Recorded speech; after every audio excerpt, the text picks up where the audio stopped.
Сәлем қыздар, бүгін өте дәмді, сочный болып шығатын семга дайындайтын боламыз. Олай болса кеттік. Осындай екі бөлімін алып, семганың ортасынан бөлеміз.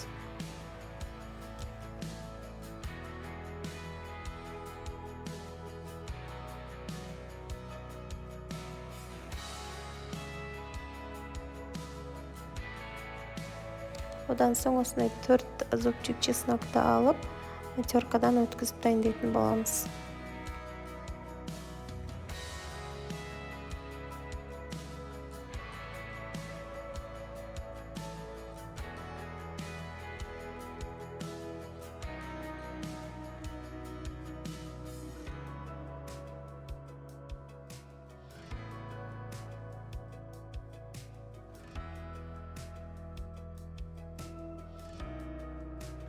Чесногымыз теркадан өтіп дайын тұр. Енді осыны балықтың екі жағына жағып шығамыз.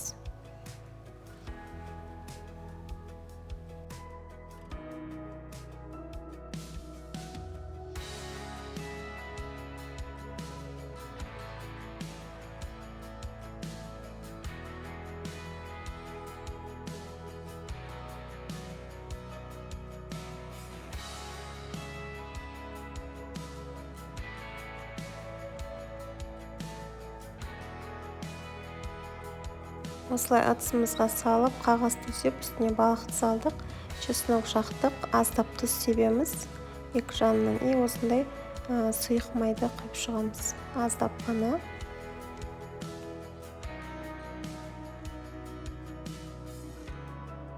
Және осындай щеткамен майды барлық жағынан бірдей қылып жағып шығамыз.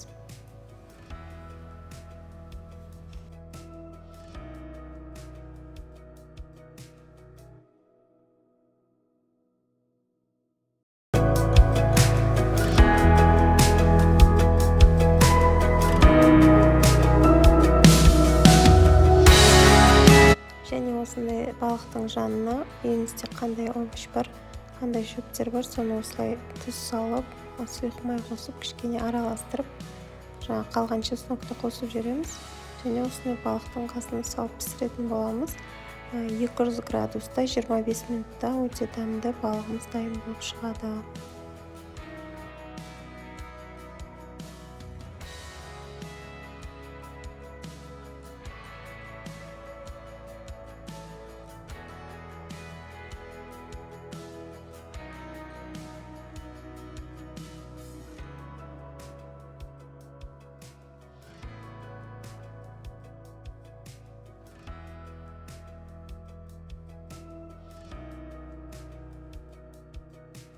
Міне қыздар, осындай видеодағыдай өте дәмді, сочный біздің семгамыз дайын болды. 25 минутта піседі.